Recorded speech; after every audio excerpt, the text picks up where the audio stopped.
What's up, everybody? Matt Gajewski here, back again with the Stochastic channel. Today, we're talking the Friday two-game college football DFS slate ahead of Week 11. Before we get started, make sure to hit that thumbs up button, subscribe to the channel, and hit the notification bell so you know when this and all other content goes live. We're also brought to you by Prize Picks. They have a first match deposit bonus up to $100 when you click the link in the video description. This is for new users. They're also giving you a free month of Odd Shopper. And we have all kinds of tools on OddsShopper, sports betting tools, sides, totals, player props that helps you directly with Prize Picks. So make sure to check out this limited time offer. If you or someone you know has a gambling problem, please call or text 1-800-GAMBLER. Must be 21 or older to play. All right, we have a two-game slate on deck for Friday. You know, I record this every single week on Thursday afternoon, and this is the first time FanDuel hasn't had their prices out. So I don't know, man. I'm guessing they come out soon, but unfortunately it just didn't work with the timing of my recording this week. So my apologies. This is our data usage tool where we just look at all the recent opportunity metrics. You can actually get this for half off. It's all college projections and ownership projections and data tools for your first week or month. That's half off when you click the link in the video description below and use the promo code college2023. Working as hard as I possibly can right now to get this all done. So if you want it, take advantage of it. We plan on doing college basketball projections as often as I can. I'm going to go for daily. We'll see how it goes. All right, let's talk this slate. So we have North Texas taking on SMU. I am a known North Texas backer. And interestingly, the spread didn't really move when it was revealed that Preston Stone was dealing with a concussion. We'll talk about him in a second. But starting on the North Texas side, they're 8th in pace. They pass 55% of the time. They're also 17-point underdogs, but the game has a 67.5 total. I personally believe this game is going to remain closer than 17 points. The North Texas offense is a fantasy gold mine, and there's a lot to like here, even as big underdogs. SMU's basically playing the bottom of the AAC, and now people think they're this world beater team, which I do not. But anyway, for DFS, Chandler Rogers is awesome. He runs 144 rushing yards in the year. He's averaging 273 as a passer on 34 attempts. He's also just really good efficiency-wise. SMU's defense looks awesome on paper. They haven't played a competent opponent since non-con, so I'm not really too worried about that defense. I think North Texas can move the ball. They've done so on better opponents than SMU. In the run game, Ayo Adeyi and Oscar Adaway form a two-headed committee. It's about a 60-40 split in favor of Adeyi, but both are really involved, and routes are almost identical between these two. So I think they're honestly price adjusted pretty efficiently, but I think they're both pretty good values. I'm going to be playing both these guys again because I don't fully buy the SMU defense off that weak level of competition they faced. In the receiving room, you do have two potential injuries. Roderick Burns and Damon Ward are both questionable. I think they give it a go here. Allegedly, they were banged up in the game, but both of them played quite a bit. It was Roderick Burns who missed the most time. But I don't know. There's also been some pretty good reporting from North Texas suggesting these guys will go. So we'll kind of do this two ways. We'll break it down as if they go and then as if they don't. So first and foremost, the player who's not affected whatsoever by this is Jamori Macklin. He has 10 targets exactly in 4 straight games. So he's very clearly the wide receiver one. This is where things get interesting because the two next players up, Burns and Ward, are the wide receiver 2 and 3. You go back 2 games, they were both around 75% of the routes, and that's been a consistent trend. So healthy, these are the guys I want. If they're out, that's where things get interesting. The two biggest beneficiaries were Blair Conright and Trey Cleveland. Both those guys are big-time transfers. Conright from TCU. Trey Cleveland, I believe, was at Florida, if I'm not mistaken, but probably am. Anyway, Blair Conright went to 69% of the routes, and then we had Trey Cleveland go to 48%. Landon Sides is another player who jumped up to 50% of the routes. And then to round it all out, Jordan Smart was at 36%. So it was a little bit of a rotation, but I think to prioritize them, it's Conright 1. I'm going to go Cleveland 2 and Landon Sides 3 for the receivers that would benefit most among players if Burns and Ward are out. And if one of them's out, again, that's the order: Conright, Cleveland, Sides, Smart. On the SMU side, the biggest thing for me is the total didn't really change. The spread didn't change when it was revealed Preston Stone has a concussion. They played 6 days ago. Generally speaking, teams have a really hard time getting cleared on a week's notice. Is Preston Stone really going to play here? I personally don't think so. 6 days after a concussion is an incredibly fast turnaround. I don't know how they do things in SMU in Texas, but we'll see here. I'm skeptical. Kevin Jennings is a player we've seen a little bit of. Honestly, the sample on him is so small, it's hard to make any determinations, but he looks pretty good. He's a pocket passer. He doesn't run much. But, I mean, honestly, I think you should have some blind faith because the total hasn't moved at all. So, Jennings, it appears the market doesn't – either they think Stone's playing, which I don't agree with. 6 days for a concussion's wild. Or they don't think Jennings is a big drop-off, which I think could be argued. Preston Stone hasn't exactly lit it up this year. His underlying efficiency metrics are actually poor. But if Stone plays, we should also talk about this.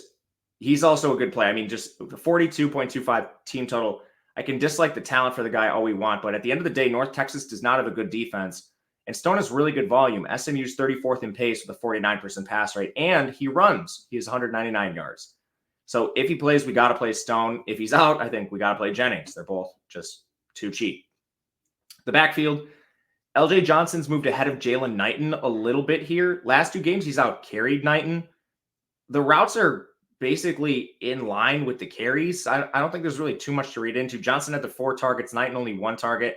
Routes favor Johnson. It's a little closer than the targets indicate, but there's nothing really to read into here. If you force me to make a choice, it would be Johnson slightly ahead of Knighton. And then last game got out of hand, so we saw Tyler Levine enter the game. Like Elton Gardner played a few snaps, no carries. So I think this is mostly Johnson and Knighton. Then you'll see Kamar Wheaton, Velton Gardner, Tyler Levine, change of pace touches for these guys. And one thing I want to do on this slate is play at least one cheap back. So I think Johnson's interesting in that regard. At receiver, we have a log jam, as we've had all season long, really.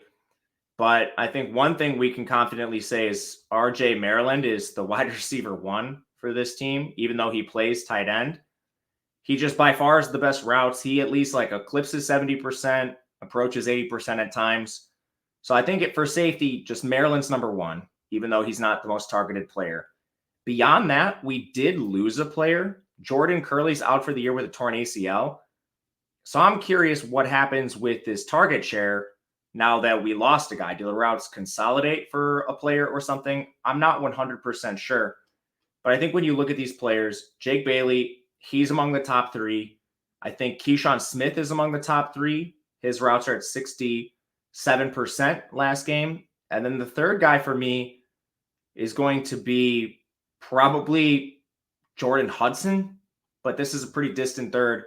I think you got a tier break here. So Keyshawn Smith, Jake Bailey. Then I'm going to go Jordan Hudson, Romello Brinson, and Roderick Daniels, as well as Moochie Dixon in this like next tier. All the routes kind of hover between like 35% and 45%. So there's nothing really differentiating them. And I don't really want to get anyone else beyond this. But do we see like one player soak up all of Jordan Curley's routes? I don't know. So this is something to monitor. We just won't have the answer in this game. If you force me to rank the guys beyond Maryland, Bailey, and Keyshawn Smith, I think I'm going to go with Romello Brinson, Jordan Hudson, Roderick Daniels, Moochie Dixon in that order. Game 2, Wyoming takes on UNLV, 5.5-point spread in favor of UNLV. 50-point total, so obviously far less intriguing than the game that's pushing 70. Slower teams, Wyoming's 123rd in pace. They have a 43.5% pass rate. UNLV is not bad. They're 54th in pace with a 41.4% pass rate. So you can see how this game might turn into a slogfest like the total indicates.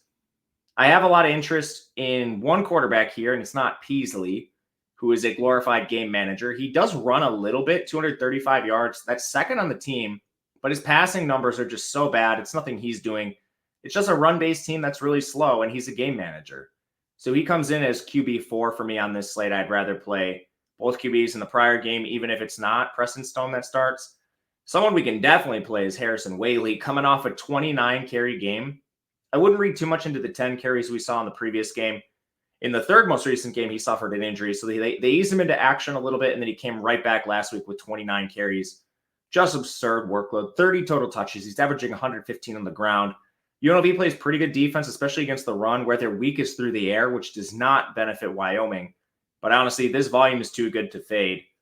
The receiving room for this team is a disaster. Honestly, siding with targets isn't just the worst idea here. The only guy who's like a locked-in player is Wyatt Wieland, which he's at about 80% of the routes. Trayton Welch, their tight end's at about 70%. Ayir Asante, he's around 55%. Tight end 2, John Michael Gillenborg, he's at around 40%. Then you have just rotational guys, Sam Scott, Ryan Marquez, Devin Bodie, and Alex Brown.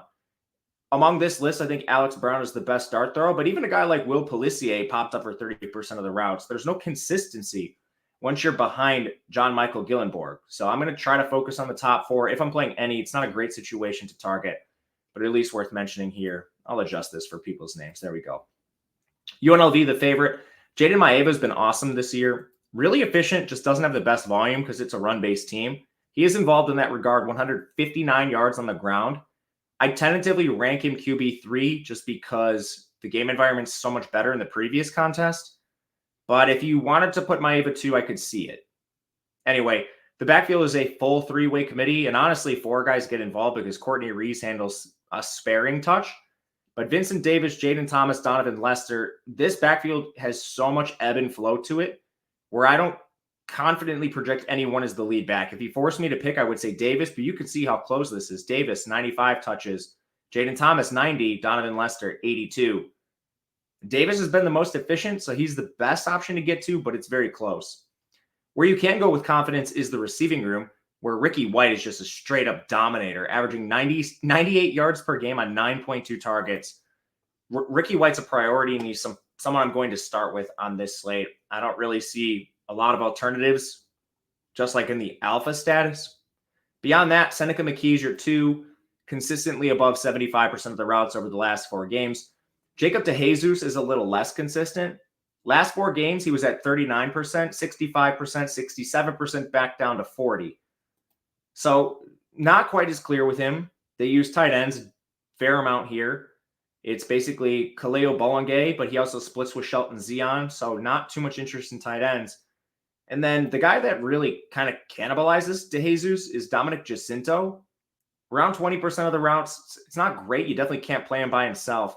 But they also got Corey Thompson involved, 25% of routes. This guy hadn't seen a target till last week. So I don't know if this is something new, what's going on with UNLV. But beyond Ricky White and Seneca McKee, it's a little dicey. And honestly, Seneca McKee at 3,700.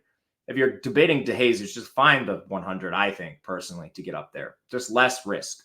Tournaments, play DeJesus if you want. That'll do it for us today. Let me know what you think in the comments. And if you have a question, reach out to me on Twitter at Matt_Gajewski. Otherwise, we'll be back talking main slate tomorrow. Until then, good luck, everyone.